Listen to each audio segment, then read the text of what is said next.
There are people who move quietly through life, steady, composed, endlessly reliable. They're the ones others turn to when everything falls apart. The ones who listen without interrupting, who comfort without complaint. On the surface, they seem peaceful. But inside, there is a quiet ache. The exhaustion of carrying too much for too long. These are the people who shoulder invisible weight. They collect the unspoken pain of others and hold it like their own. Not because they want to, but because somewhere along the way, they learned that love meant carrying what others could not. And while the world praises their strength, few ever stop to wonder what it cost them. To always be the strong one. To never ask for help. To be the calm in every storm while silently drowning beneath it. There's a particular stillness to people who carry too much. It's not the calm that comes from peace, it's the kind that grows from necessity. When life around them becomes loud, chaotic, or uncertain, they become the still point. They hold everything steady. They absorb what others cannot bear. To the world, they seem composed, reliable, patient, endlessly grounded. But their stillness hides a storm. Inside, their mind rarely rests. Thoughts move like heavy tides, worrying for others, remembering what needs to be done, rehearsing comfort for someone else's pain. They rarely allow themselves to unravel, because if they do, who will hold everything together? They are the invisible anchors of families, friendships, workplaces, people whose quiet strength becomes everyone's safety net. And yet, no one ever asks who catches them when they fall. For many, this role was never chosen. It began subtly, a comforting gesture here, a quiet understanding there. Maybe someone in their life fell apart often, and they learned that being calm made things better. Maybe they discovered early that their peace was the only thing keeping others from breaking. So they built a habit to suppress their emotions others could express theirs. To listen instead of speak. To soothe instead of demand. And over time, this became their identity. The caretaker, the strong one, the reliable friend. What no one sees is the cost. The quiet exhaustion of always being fine. The emotional loneliness of never being asked, "How are you really?" Because when people are used to your steadiness, they stop checking if you're okay. They assume you are. This silent burden isn't always visible, even to the person carrying it.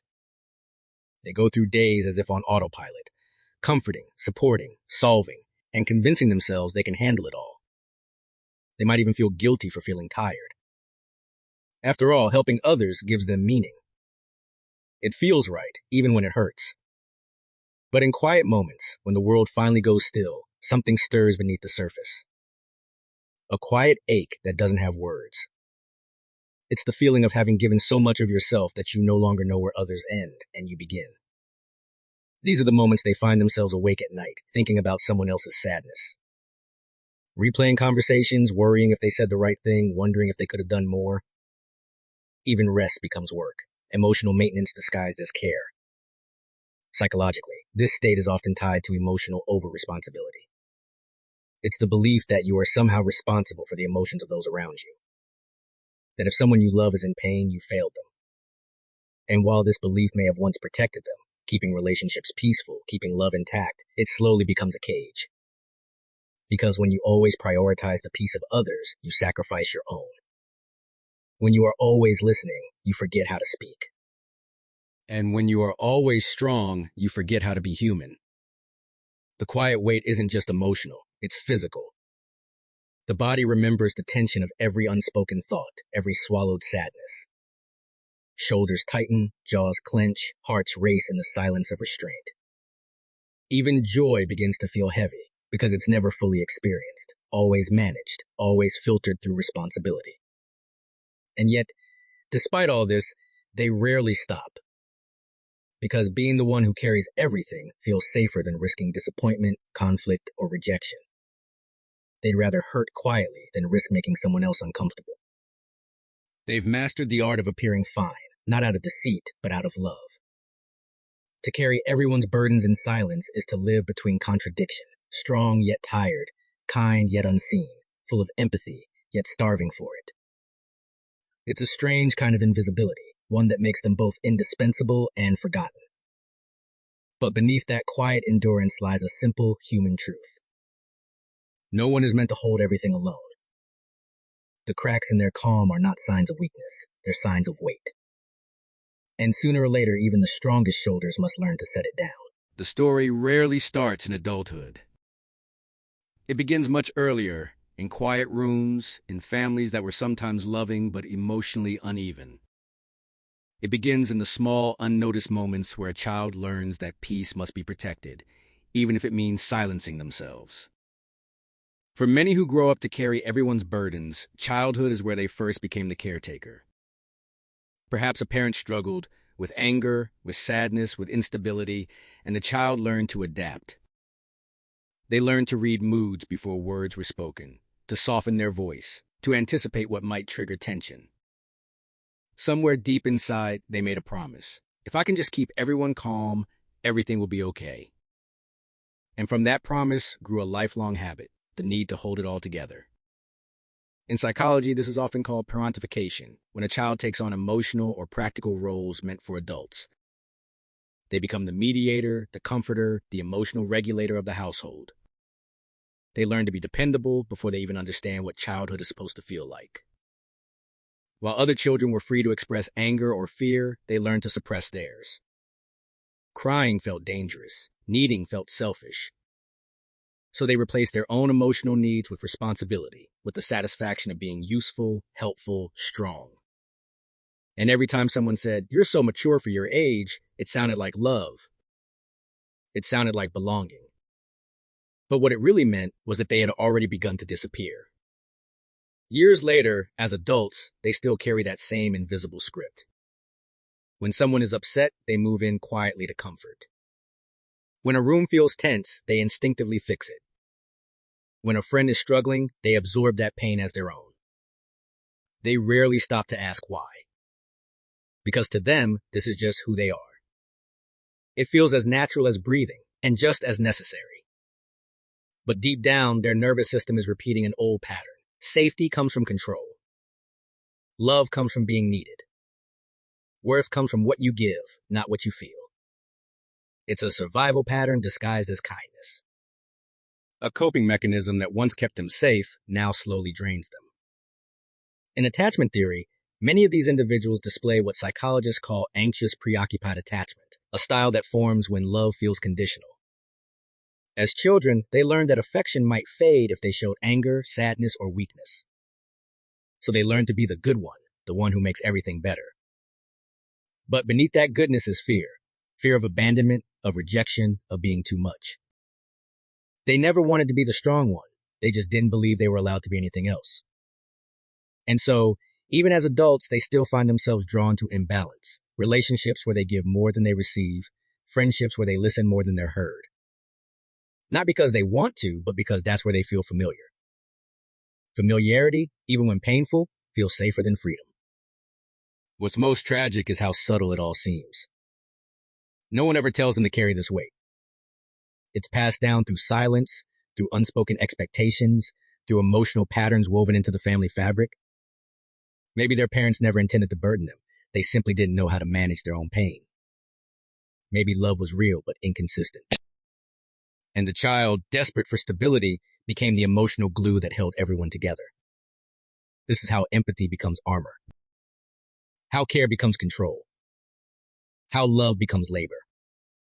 By the time they realize it, the pattern feels unbreakable. They look around and see the same dynamic repeating, at work, in friendships, in love. They always end up being the one who understands, the one who stays calm, the one who carries. And though they sometimes resent it, they can't stop. Because somewhere inside, that small child still believes, if I don't hold it all together, everything will fall apart. But the truth is, it was never their job. It never should have been. They were just too young to know that sometimes even love can teach you to disappear. There is a quiet science to the way people hold everything inside.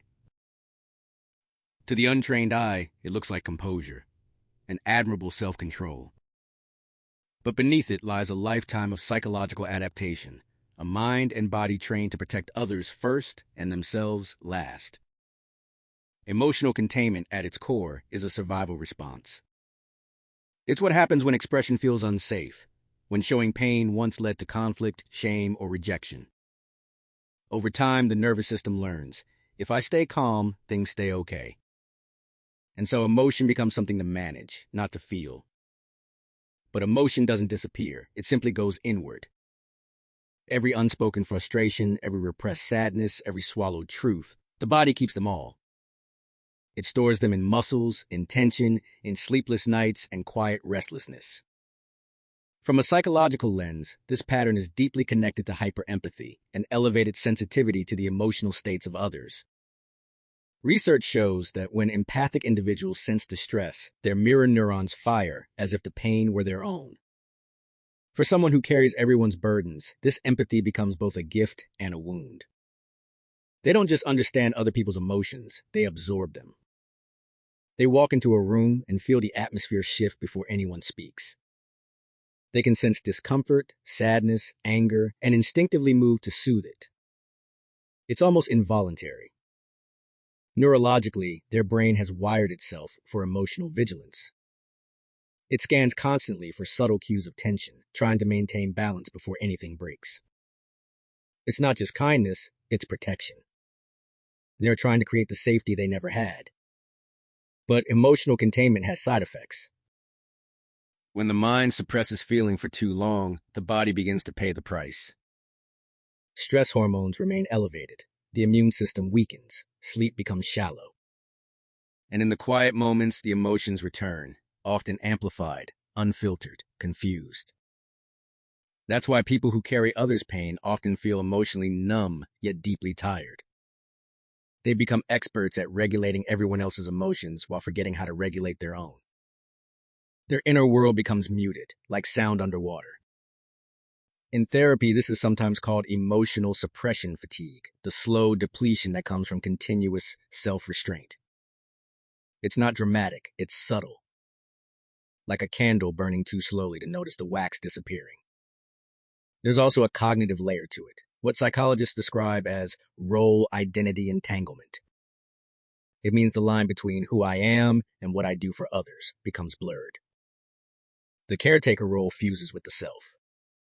And if they stop caring, even for a moment, they feel lost, as if they've betrayed their very identity. This creates a paradox.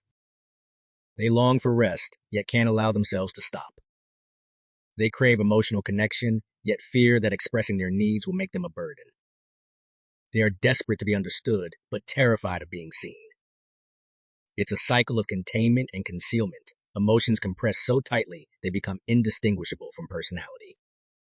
People begin to say things like, "You're just so calm," or "Nothing ever bothers you." But another part aches, because being calm has become a mask that no one questions. And part of them smiles, proud to be perceived as composed. From a clinical standpoint, this form of internalization is adaptive. It keeps relationships intact, prevents conflict, maintains social harmony. But from an emotional standpoint, it isolates. Because no one can truly know you if you're always managing yourself for their comfort. In silence, these individuals often ask themselves quiet questions. Why do I feel everyone's pain, but no one feels mine? Why can I comfort others so easily, but never myself? The answer lies in the conditioning, that love was something earned through composure, that safety was built through self-erasure.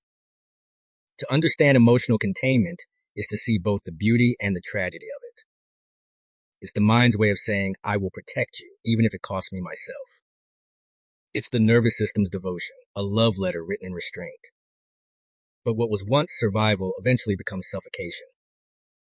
And as the body grows weary, the heart begins to whisper, not loudly, but persistently. You don't have to hold it all anymore.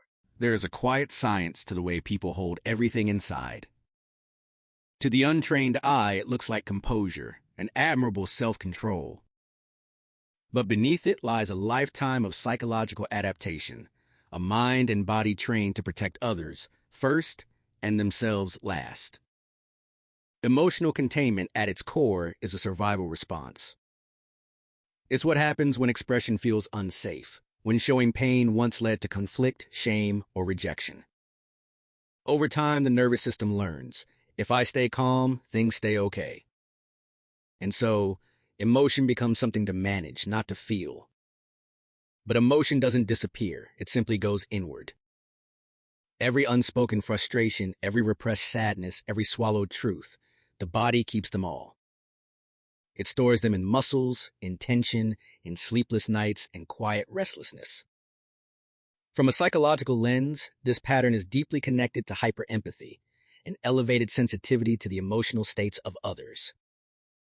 Research shows that when empathic individuals sense distress, their mirror neurons fire as if the pain were their own. For someone who carries everyone's burdens, this empathy becomes both a gift and a wound. They don't just understand other people's emotions, they absorb them. They walk into a room and feel the atmosphere shift before anyone speaks. They can sense discomfort, sadness, anger, and instinctively move to soothe it. It's almost involuntary. Neurologically, their brain has wired itself for emotional vigilance. It scans constantly for subtle cues of tension, trying to maintain balance before anything breaks. It's not just kindness, it's protection. They're trying to create the safety they never had. But emotional containment has side effects. When the mind suppresses feeling for too long, the body begins to pay the price. Stress hormones remain elevated, the immune system weakens, sleep becomes shallow. And in the quiet moments, the emotions return, often amplified, unfiltered, confused. That's why people who carry others' pain often feel emotionally numb, yet deeply tired. They become experts at regulating everyone else's emotions while forgetting how to regulate their own. Their inner world becomes muted, like sound underwater. In therapy, this is sometimes called emotional suppression fatigue, the slow depletion that comes from continuous self-restraint. It's not dramatic, it's subtle. Like a candle burning too slowly to notice the wax disappearing. There's also a cognitive layer to it, what psychologists describe as role identity entanglement. It means the line between who I am and what I do for others becomes blurred. The caretaker role fuses with the self. And if they stop caring, even for a moment, they feel lost, as if they betrayed their very identity. This creates a paradox. They long for rest, yet can't allow themselves to stop. They crave emotional connection, yet fear that expressing their needs will make them a burden. They are desperate to be understood, but terrified of being seen. It's a cycle of containment and concealment, emotions compressed so tightly they become indistinguishable from personality. People begin to say things like, "You're just so calm," or "Nothing ever bothers you." And part of them smiles, proud to be perceived as composed. But another part aches, because being calm has become a mask that no one questions. From a clinical standpoint, this form of internalization is adaptive. It keeps relationships intact, prevents conflict, maintains social harmony. But from an emotional standpoint, it isolates. Because no one can truly know you if you're always managing yourself for their comfort. In silence, these individuals often ask themselves quiet questions. Why do I feel everyone's pain but no one feels mine? Why can I comfort others so easily but never myself? The answer lies in the conditioning. That love was something earned through composure. That safety was built through self-erasure. To understand emotional containment is to see both the beauty and the tragedy of it. It's the mind's way of saying, I will protect you, even if it costs me myself. It's the nervous system's devotion, a love letter written in restraint. But what was once survival eventually becomes suffocation. And as the body grows weary, the heart begins to whisper, not loudly, but persistently. You don't have to hold it all anymore. It rarely happens all at once. The realization arrives quietly, often disguised as fatigue, or an unexpected moment of stillness. Sometimes it comes when they're driving home after another long day of being the reliable one. Sometimes it comes at night when the world has gone silent and they can finally hear the echo of their own thoughts. There's no grand awakening, just a simple truth whispered through the exhaustion. I can't keep doing this anymore. Not out of bitterness. Not out of anger. but out of the gentle recognition that something inside has been stretched too thin. This is the moment when the mind begins to see what the heart has known all along, that carrying everyone's burdens has come at the cost of one's own peace. They start to notice how often they say, "I'm fine," when they're not. How often they downplay their needs, their pain, their humanity. And slowly, awareness replaces autopilot. They begin to trace the pattern backward, to childhood, to habit, to survival. They remember the moments when their calmness was praised, but their sadness ignored. They realize how early they learned that love and self-erasure were two sides of the same coin. And for the first time, they see the illusion clearly. They were never meant to hold it all. They simply believed they had to. Psychologically, this realization is what researchers call self-awareness emergence, the point where unconscious coping patterns become conscious. It's often uncomfortable. The brain resists at first, trying to return to the familiar comfort of overgiving. But awareness, once born, can't be undone. They begin to notice the tension in their body when someone asks for help. The small wave of guilt when they think of saying no. They start to feel how their empathy has turned into exhaustion, how their patience has become silence. It's as though the body is finally telling the truth the mouth never could. For the first time, they ask a radical question. What if I'm allowed to be taken care of too? That question feels foreign, even selfish at first. But slowly it begins to plant something new. Curiosity. What would it mean to live differently? What would it mean to set something down even for a moment and see what remains? At first, they don't know how. They still answer every message, still listen to every story. But in small, imperceptible ways, something shifts. They pause before saying yes. They breathe before rescuing someone. They allow silence to exist without rushing to fill it. It's fragile at first, the way a bird tests its wings after being caged too long.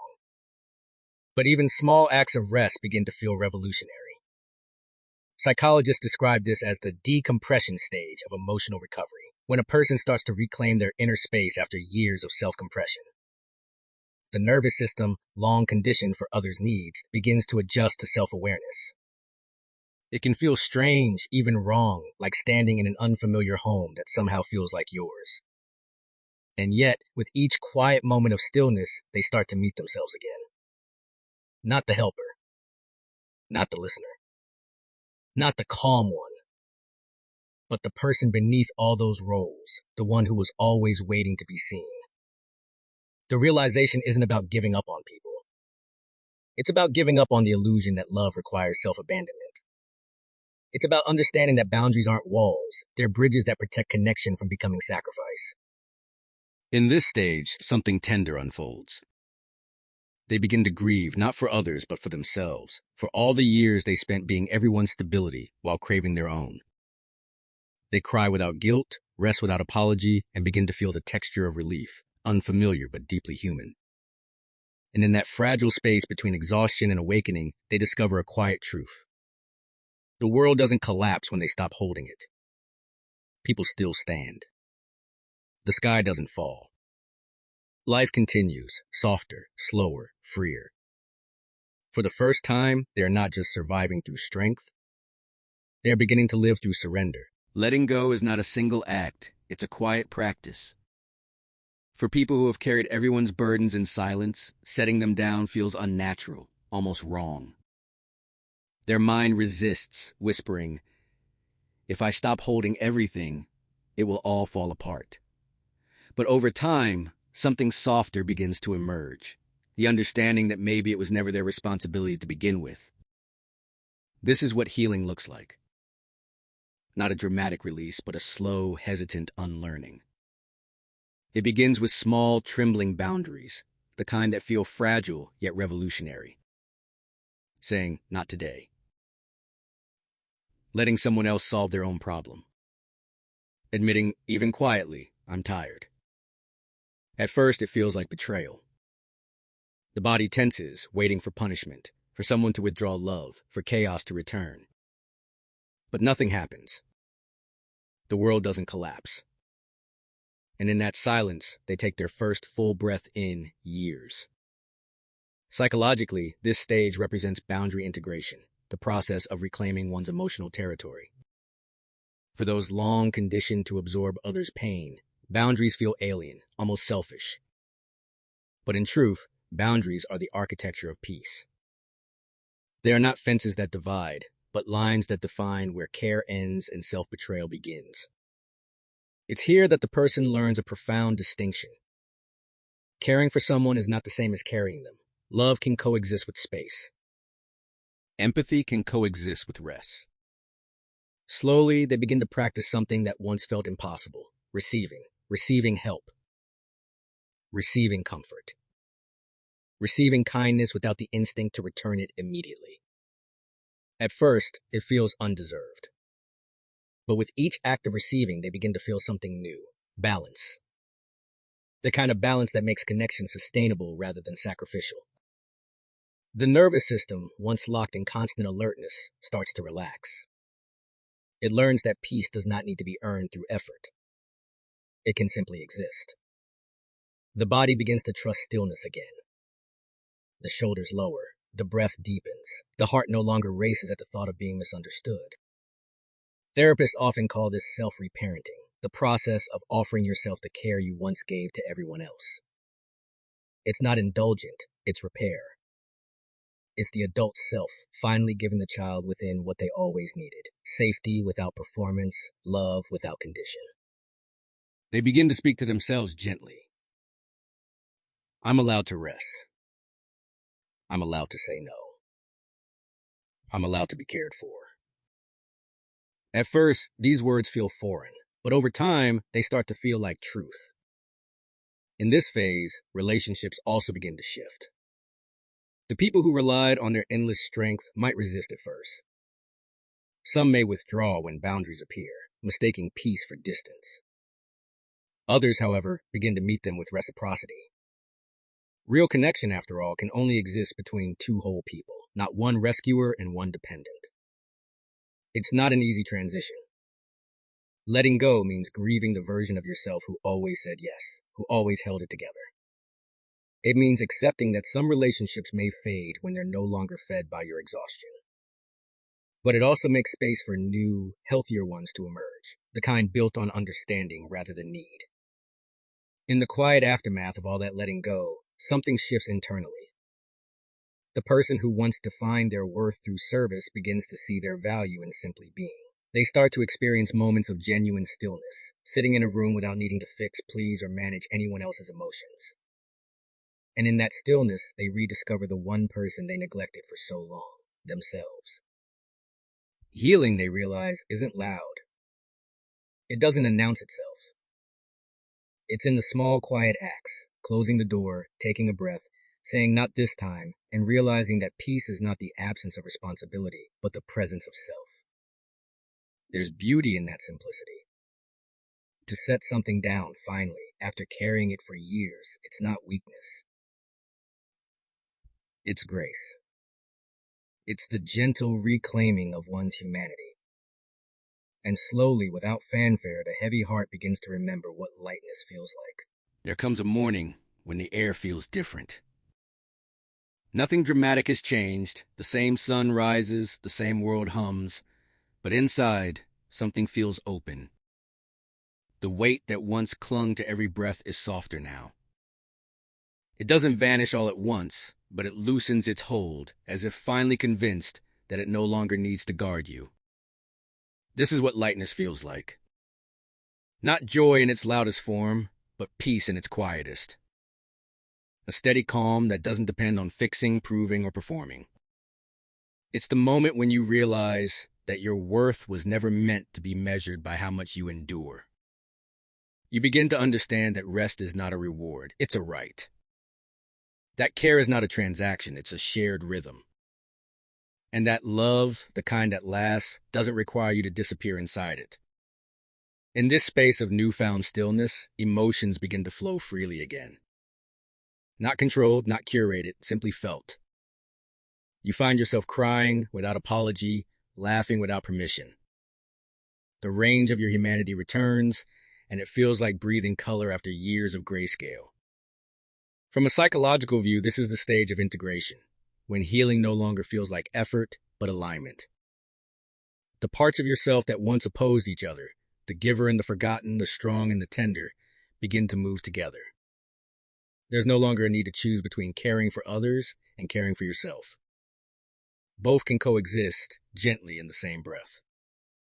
This is emotional maturity, not the suppression of need, but the understanding that vulnerability and strength are not opposites. They are twins born of the same truth, that we are all human and we are all fragile in our own ways. With lightness also comes perspective. You begin to look at your past, not with blame, but with compassion. You see the child who learned to carry too much, not as broken, but as brave. They did what they needed to survive. They turned pain into empathy, fear into gentleness, silence into understanding. And while that survival once came at the cost of self, it also gave you a language for tenderness that few people possess. The goal was never to erase that part of you, only to give it rest. You realize now that strength was never meant to mean carrying everything alone. True strength is soft. It bends, it yields, it breathes. It knows when to reach out and when to let go.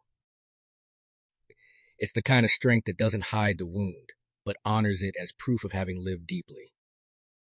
The people around you may start to notice the change. You still listen, still care, still show up, but differently now. With boundaries that breathe, with compassion that doesn't drain. You help without absorbing, love without losing yourself.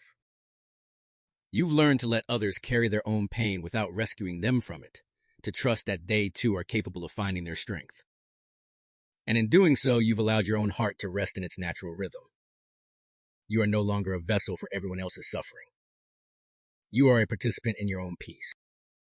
Some days, the old patterns whisper back, the urge to overextend, the reflex to say yes when you mean no. But now you recognize the voice.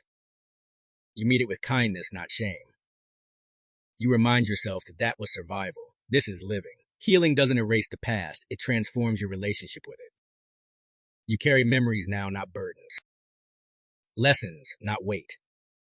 And even the heaviest moments become softer when held with awareness. The beauty of lightness is not in what you lose, but in what you make room for. Silence becomes comfort instead of loneliness. Stillness becomes safety instead of fear. You begin to see life not as something to manage, but as something to feel, deeply, gently, fully.